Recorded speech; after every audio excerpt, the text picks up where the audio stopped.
Well, hello, everyone. I'm James Dobson, and you're listening to Family Talk, a listener-supported ministry. In fact, thank you so much for being part of that support for James Dobson Family Institute.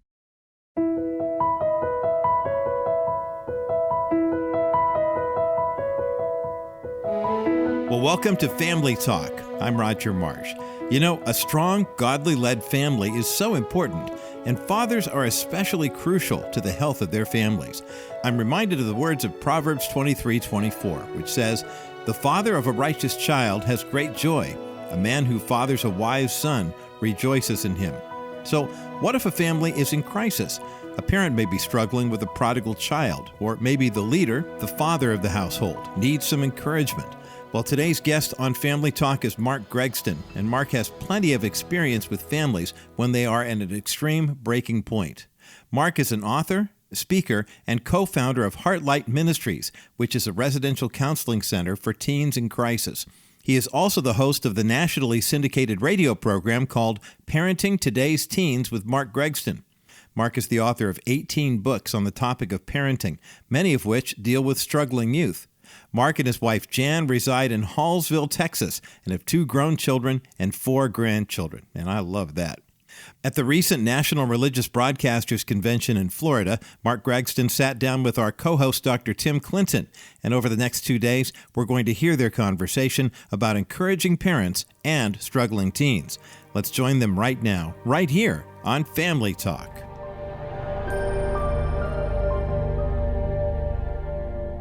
Mark, welcome back to Family Talk. Dr. Dobson, his wife Shirley, send their regards. They have such affection for you and the work that you're doing. Well, it's good to be here with you. I'm losing my voice talking so much, but it's just great to be with you, and I'll push it out for this one. You know, as a dad, looking back over your life, your influence, any reflections on just your own parenting and the influence of stepping into the lives of your kids and meaningful connections, words of wisdom. Yeah, you know, I think what happened was that I grew up in a probably a typical home where a dad didn't spend any time with us. We didn't have a relationship. Even when he passed, I mourned more over my dog passing than I did my dad. We just didn't have that relationship. And so, but it was out of a group of people that really pushed us to work hard.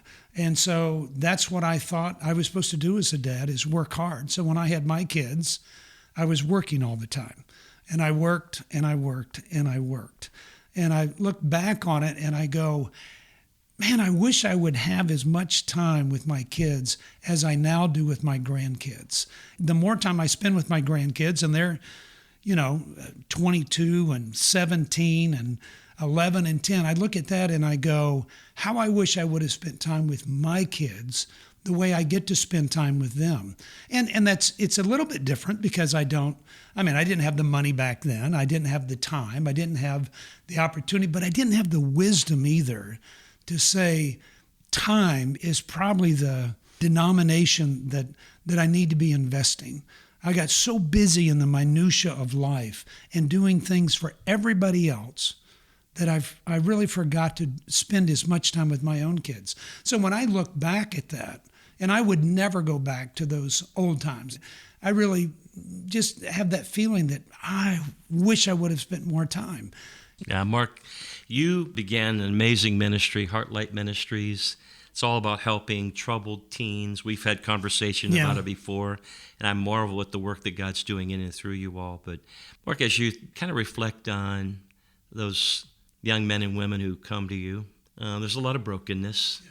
Do you see a common denominator in there, maybe often associated with fathers? Well, I do. I think sometimes fathers get lost in knowing what to do when they face the challenges that their kids are going through. I think what happens is that we get this idea of parenting that says, I'm going to parent this way based upon either what I was taught or perhaps what I did not get and I want to offer to my kids. So we pursue that, but we think we've got it down. And Scripture would tell us over and over again, think outside the box. Don't lean on your own understanding. And if I lean on my own understanding and am not constantly looking at new ways to engage with my kids or other kids, then I'm going to miss out. And the key is saying, what do I need to do to always be meeting their needs whatever those needs are. And I think that's moving from a teaching mode, which basically happens the first 12 years, to a training mode the next 12 years. And so I shift my parenting style to accommodate the new needs of my kids. And I think that's where dads sometimes kind of miss it because they're busy and they come home, they want it to be done a certain way, that perhaps somewhere if they just sat back and said, okay, what's something that I can do different to meet the needs of my child? How do I put my child first before me? How do I look at them and value them rather than always trying to get them to value me? How do I quit talking all the time and start listening to the heart of my child? How do I quit having lectures and move into discussion? How do I quit making their decisions and train them to make decisions? And I think when we start to make a shift in the way that we engage with our kids, then the relationship goes deeper. And if you don't have a relationship, I tell people this all the time. If you have a discipline problem, you have a relationship problem. And so you've got to work on that relationship. I heard a few years back, Mark, that even the quality of our relationship will determine the effectiveness of our discipline strategies. Oh, absolutely. So we've got to press in here. We've got to get this figured out.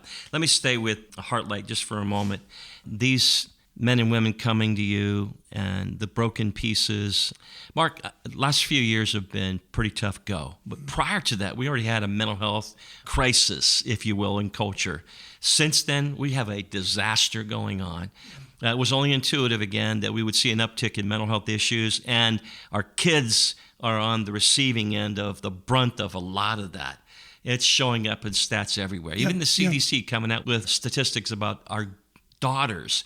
2021 survey said that 30% had seriously contemplated suicide. That's our girls in 2021. The CDC report saying that. Mark, what do you think's contributing to that? You see, again, you have a place for teens in crisis. They're coming to you and you're seeing it all. What has your attention when you look into the eyes of these teens? Yeah, it's a wonderful question because I think there's always been trauma. Trauma has happened everywhere. Sure. And quite honestly, the violence, regardless of what we see, has really gone down over the last 30, 40 years overall. But I think what has also gone down is the ability of kids to develop relationships with one another because of the way they communicate. And not only that, I think the presence of social media, and I'm not an anti-world kind of guy, but the presence of social media has challenged our kids to become more comparative in their thoughts in one another, more distracted in even maturing and growing up, but more delusional about how life is supposed to be and how it's supposed to get you to a better place. So our kids are not growing up. They're faced with decisions that they can't really make because they're so big, and the consequence of those things are so dire. So I think that's why we see kids that are forced to be alone, whether it be during the pandemic, whether it be through isolation, is that it's the absence of relationship that they're having, that's what we've got to be working on. And I see that exacerbating everything. It is moving kids to I'm going to do everything by myself. I'm not going to listen to anybody else. And so as a result, the American Medical Association has increased the age of adolescence to age 27. They're not maturing. They don't have the ability to make these decisions, but they are losing the essence of true relationships one to the other because they're so consumed and distracted by other things. Your center focuses on some pretty difficult situations. Yeah. Families call you. It's kind of like a last-ditch effort. We don't know what else to do. How do you screen these calls? How do you determine, I guess, where you can help? Yeah. And evaluate what to do? Yeah. We get 15,000 calls a year from somebody that wants to place a child to come live with us. And so we take 60 kids. 60 out of 12,000. And so what that means is that we've got to offer them something different. And that's probably where I spend most of my time. That's why I lose my voice, because I'm out speaking, doing things, helping parents get to a better place. But I think what happens is, we look at kids who we know that the litmus test for those kids are, if a parent doesn't think they're going to be around in 6 months, that my child's going to be gone if I don't do something, we take it based upon the seriousness of the situation, and then also of the child's ability to make decisions to get to a better place. And will the parents be involved in what we're doing? And so we look at those three things and then make the determination, how can we put together a group of kids that will constantly be working and living with each other and kind of push one another to love and good deeds, if you will. As I think about the residential community that you're trying to create, you've got your hands full. I mean, they're coming in, and they basically are, I don't want to call them anti-authority, but they're pushing back against everything, probably because they don't trust or because they have been violated. Yeah. They've experienced trauma. They've got complex trauma. And so these kids broken's not the right word for them. Yeah, they're hopeless. I mean, they feel a sense of hopelessness, because they're trying as best they can. I haven't met a kid yet that has said, I'd really love to be messed up. I've never met a kid. I've never met a kid that has said, at age 30, I hope I hate my parents. I've never heard those things. Kids are wanting to know what to do and how to take the very scripture, I think, that they've been taught throughout their life and apply it to their lives so they can be effective and get to a better place in life. And they don't know how to do it. And so what happens is when they start making poor choices and start getting into trouble or have trauma happen in their life and they start to deal with some of the difficulties and hardships, they're lost. They're not rebellious. They're just lost. And parents sometimes get lost in the midst of it too, not knowing what to do, and all they do is fight. They do. And it's just a constant fight where now all we're doing is managing behavior. And our point is we've got to get to the heart of the issue. And I mean, the behavior that anybody sees is just the visible expression of the invisible issues that are going on in the life of a child. And so that's what we've got to get to. And it's going to happen through a relationship built with our staff, with the people that are involved with them and the people that pour their lives into them. You're listening to Family Talk, a division of the Dr. James Dobson Family Institute. I'm Dr. Tim Clinton. Co-host, our special guest, Mark Gregston. He has been working with teens for over 40 years, both as a youth minister and as a Young Life area director. He and his wife, Jen, founded Heartlight. It's a residential counseling center for struggling teens and families in crisis. They've helped a lot of families through the years, and we appreciate your work.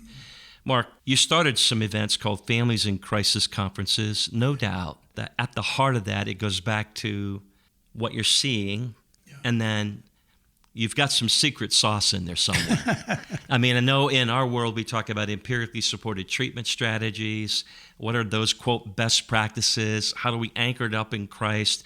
But I wanted to ask you, Mark, maybe you could just share with people, what is it that as a family you communicate to them, this is what is at the heart of what we do? Yeah. This is what we've seen helps set the stage, create an opportunity for these teens to, quote, move into a more healthy, vibrant life, relationship with God and their families. Well, I think there's two things. I think we have to give them a taste of what perhaps what a relationship with Christ is all about, not just in word, but in deed, in the way that we engage with them. And we get this idea that we've got to keep pushing more and more information on them, and that's not what they want. They want a relationship. They want a parent to become flesh and let the word dwell among them just as much as God, really sent his son to dwell among us. And when we do that, then what happens is the example that is set before them that says you can live life this way. And so that's an important part of saying the example you set makes all the difference in the world. But that's never going to happen if there isn't a restoration of the relationship that has been confused and had become very difficult in the process of seeing inappropriate behavior. So we've got to stop the behavior, yes. But I think you do that by offering a sense of hope, because if that behavior is that reflection of what's going on in a child's heart, and all behavior is goal-oriented, they're trying to get out of the mess they're in. They're wanting something different, but they don't know what that is. We've got to get them there, and it's going to be through them experiencing a true relationship, an unconditional relationship with somebody that is walking beside them, encouraging them, sharing not only the gospel, but their lives as well. And I think that's what's going to bring them out. So to parents, I say this: the first place you start is with you. It is not looking at your child going, well, if they'll just stop doing this, then they'll be okay. Because that child's doing whatever they're doing for a reason. It's looking at yourself and saying, what is it about me that is missing the heart of my child? Lord, search me, know my heart, and see if there's any hurtful way in me. And if I'm doing something wrong, tell me, let me know. I need to change that. I need to move toward my child differently. And then the second part of it is going to your child and saying, we need to make some changes because I've made a mistake, because I haven't done everything right, because I've missed your heart. That's what becomes key. The relational part of a family will last. It will change the destiny of a family. That is so important. It's more important than having a kid's room be all straightened up and clean and making sure the bathroom's clean and making sure they look pretty all the time and say the right words. It is having a deep relationship that can really change the destiny. Mary has chosen the greater thing, Jesus said. Yeah. That a relationship with him. Mark, I wanted to ask you, average length of stay, if you will. How long do these kids stay at the residential program? Yeah, about 10 months. 10 months. And they kind of determine, they go through a level system, they get determined when they leave. And so a lot of parents would say, hey, listen, probably going to take 10 months to get my kid back on track. Yeah. Okay, but what they don't probably realize is this reintegration back into the family is a part of the journey here, correct? Yeah, it is, and very much so. So is that the tie-in with Families in Crisis maybe a little bit? You're trying to, quote, educate families pre-problems with kids or in the midst of it. Yeah. Hey, this is what typically is happening, and this is what we've got to take care of. I think that's a lot of what you were addressing just a moment ago, building that relationship capacity all over again. Yeah. Well, those that have preteens, you got to get ready. The time is coming. The things are going to change. Oh, yeah. If you don't like your child, you need to learn to love your child. Then you're looking at him in the wrong perspective. You're letting your relationship be determined by behavior rather than the heart of a child. And that's probably why they're acting out. Sometimes I say that the kid who's struggling may be the healthiest in the whole family because they're struggling against something that's not working. And I think that's where a family in crisis conference is to help those people that don't send their kids to Heartlight. But it's also to give other families a look at this. If you think you're going to be headed towards something that is going to kind of veer off the main road and you're going to be dealing with struggles in the future, there's some things that you can do now to change the way you engage with your child to hopefully never get to the point where you have to send your child off to come live with me at Heartlight. That is a sobering thought. You know that? In this twisted world, there's such a battle for kids, and we're up against it. I think every parent out there knows it. Those digital devices and more, they've got so much coming at our kids, so much tearing at their hearts. Yeah. There's so much confusion. And then the pace and the pressure and the pain of modern day life is taken over. The busy, preoccupied parents missing a lot of opportunity to step into the lives of his son or daughter, her son or daughter. Mark, it's a challenge. Dr. Dobson years ago said, parenting isn't for cowards. Yeah. This is work. Yeah. The privilege. Mark, and I want to wrap up the broadcast today, and I want to speak to parents out there who may be just sucking a little wind. They're in a spin. They're struggling. They're struggling maybe to like their son or daughter. They're struggling with behavior that there's no way they can condone it. They've tried to draw lines, and their discipline strategies aren't working. They're frustrated. They know things are escalating. They're even maybe worried about what's going to happen. Mark, what do you say to them? And what should they do? Yeah, I think the first thing is say we need to change. Something has got to change. And the change can't be that if my kid would just stop doing this stuff, then we'd be okay. The change has got to begin with me. I've got to change my mindset about how I parent, maybe give up some things that aren't working, put some new tools in a parenting toolbox that will work, and say, what do I need to do to counter the effects that this culture is having on our kids? You and I have said this, that we're glad that we don't have to grow up in this culture. Well, our kids do. And because they do, they're struggling. Because, we can get out of it. They can't. And so that means I've got to make some accommodations.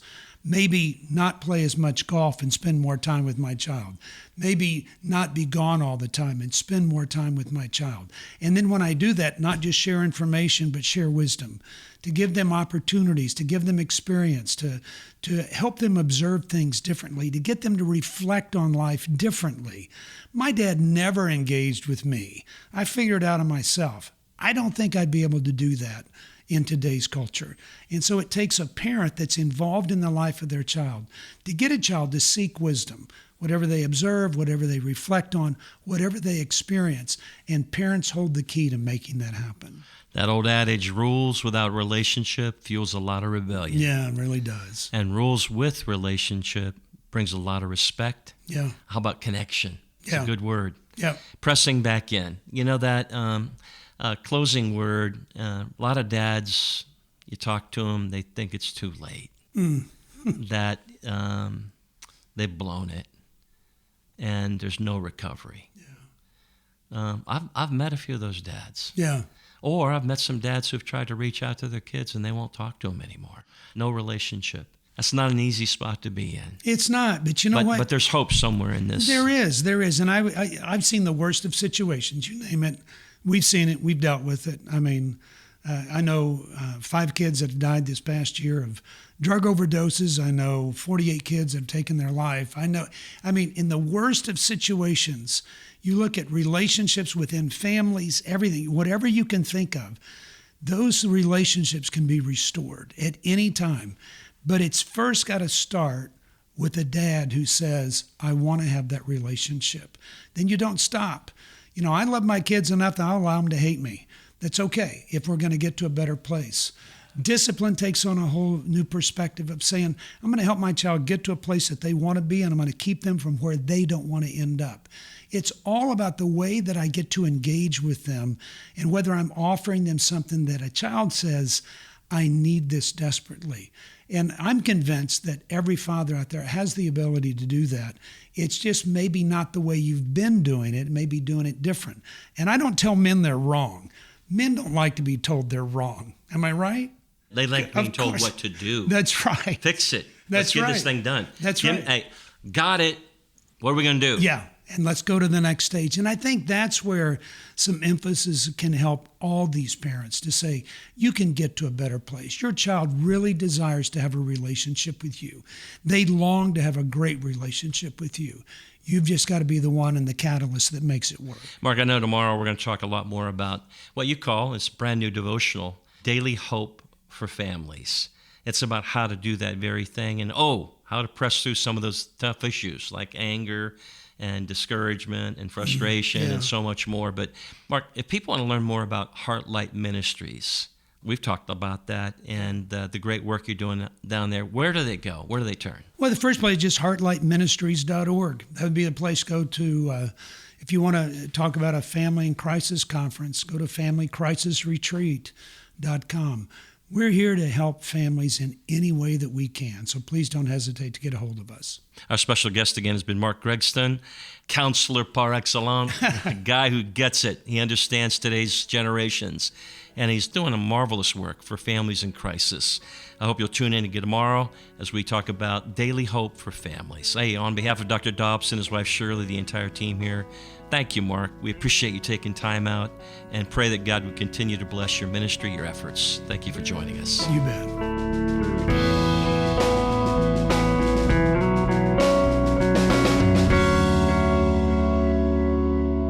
If your family is going through a challenging time right now, know that there is hope. Lean into the Lord for wisdom. If you're looking for encouragement, please call us here at the Dr. James Dobson Family Institute, and a member of our trained customer care team will be happy to provide you with some helpful resources. Just call 877-732-6825. That's 877-732-6825. And be sure to join us again tomorrow for part 2 of the conversation with Mark Gregston of Heartlight Ministries and co-host Dr. Tim Clinton here on Family Talk. They will continue discussing the issues families are facing today. And friends, if you have been blessed by our ministry, please consider supporting us with a financial donation. The Dr. James Dobson Family Institute is completely listener supported. It's because of you and your prayers and your support that we are able to bring quality content and resources to you each and every day. Throughout the month of June, thanks to some special friends of our ministry, we have a matching grant in place. Now, this grant goes up to $300,000, and every dollar we receive between now and the end of the month, which is tomorrow, will be doubled for twice the impact. Now, only a couple days left to utilize that matching grant, so don't wait. You can give securely right on our homepage when you go to drjamesdobson.org. That's drjamesdobson.org. Or give our customer care team a call. They'll be happy to process your donation for you. 877-732-6825. That's 877-732-6825. I'm Roger Marsh, and from all of us here at the JDFI, thanks so much for making us a part of your day. And be sure to join us again tomorrow, right here, for another edition of Dr. James Dobson's Family Talk.